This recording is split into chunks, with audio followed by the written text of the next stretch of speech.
Pittsburgh Steelers big week 6 W over in Las Vegas. Or should I say Pittsburgh? Because the way the terrible towels was waving out there, it might as well have been a home game. Every time we showcase our talents across the nation, we show out. So big W over to Steeler Nation, representing, turning every single stadium into a home stadium. Now, first, I want to get this out the way regarding the Las Vegas Raiders. Valiant effort. We had a very tough, contested contest, at least in the first half. We were able to run away in the second, but it was a hard-hitting affair. Make sure everybody go and get your icy hot. Go grab your Bengay, put on the damn ice packs, because there's going to need to be some recovery over the course of the next 36 to 48 hours. Now that that's out the way, let me just address a couple of things. I think we all can come to a consensus. There were some bailout calls that happened in this game. If this took place 15 years ago, we're probably talking about a different result in this game, because there were 4 different flags that absolutely bailed us out. Albeit in today's football, they were all valid. Okay, first and foremost, a few roughing the passer calls that ultimately kept our drive going and also nullified a Las Vegas interception. Very unfortunate for the Raiders, but granted, hey, we've been talking about the Pittsburgh Steelers shooting ourselves in the foot all season long. This was just a situation in which the Raiders happened to shoot themselves in the foot. They also had a touchdown that ultimately got called back as well, but unfortunately for them, they did indeed have somebody illegally down the field. We had a touchdown call that was called back as well, because for whatever reason, Justin Fields thought he could activate Madden cards like this was motherfucking 2006, pass the damn line of scrimmage, and then throw, touchdowns into the end zone. You can't do that, stupid, but nonetheless, we got the job done offensively. Very first time that we scored over 30 points this season, so that's something to be happy about. But how many times are we going to find ourselves traveling inside the red zone and not finishing the drive in the end zone? Like, this is starting to get ridiculous. Every single time I see us make a play, or we just so happen to find ourselves inside the 20, inside the 15, inside the 10, inside the 5, I always get fearful that we're going to have to call out Chris Boswell, not to kick an extra point, but to kick a field goal and give us 3. We have to get to the point to where we're incredibly efficient inside the red zone. We had this issue going back to when Todd Haley was holding a headset, calling plays on the sideline. This is ridiculous. We going on a decade, we still can't figure out a red zone offense.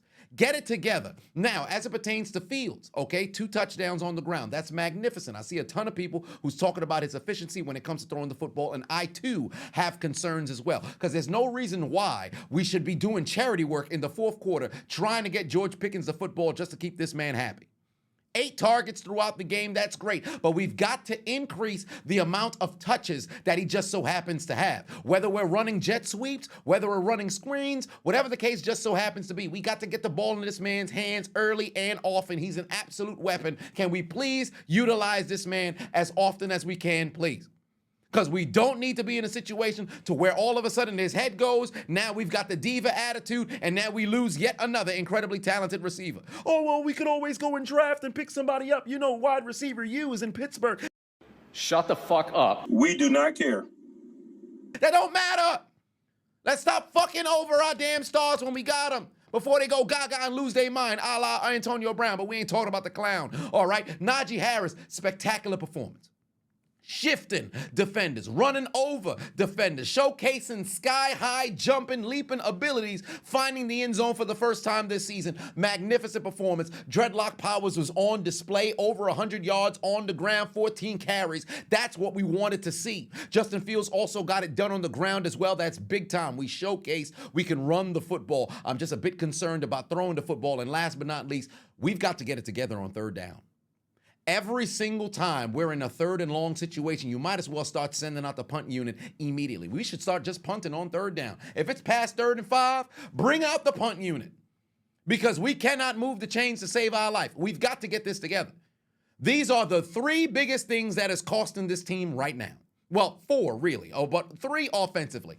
Our lack of discipline and picking up all these goddamn penalties. Then our 3rd down efficiency, that's an issue as well. And then lastly, our pass game is absolutely abysmal.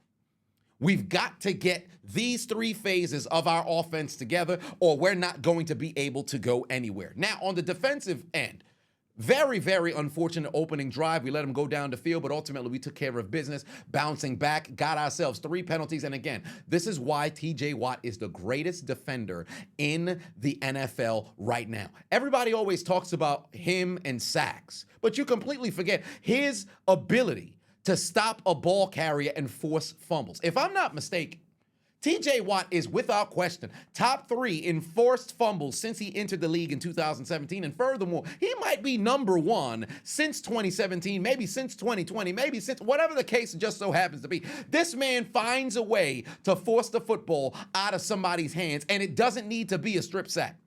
Pinpoint punches left and right, forcing fumbles when we need to have plays made, and he shows up every single time. Give that man his crown, give that man his flowers, and acknowledge him as the best defender in the NFL. Secondary, we did all right.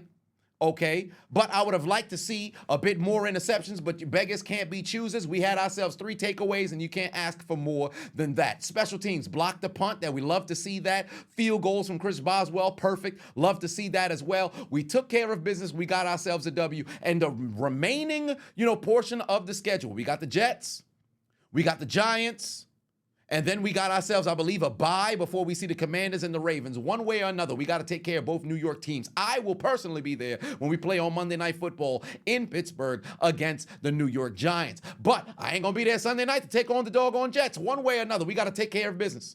Okay, we got to win back-to-back games, move on to 6-2, and we're going to cross those bridges when we have to. Continue to keep this momentum, because losing 2 in a row was terrible. But we got ourselves a W. We got a 30-piece that we dropped in Las Vegas. Don't go out and gamble tonight. Hop back on the motherfucking plane. Go over to Pittsburgh, recover, and get ready for the New York Jets. Get your hands up in here. We got ourselves a W. Steelers on 3, win on 6. 1, 2, 3, Steelers. 4, 5, 6, win. That's what we want to see. That's what we want to see. Get ourselves a W, build a little bit of momentum, and take that sumbitch into next week. Yes! Yes!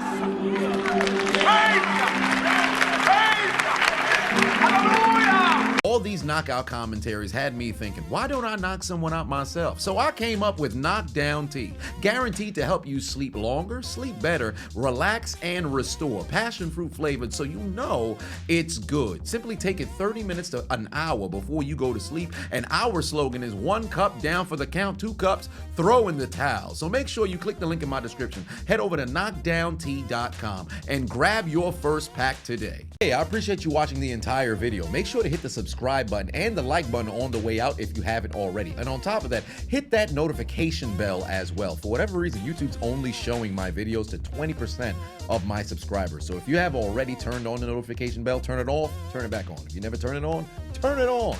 I appreciate you.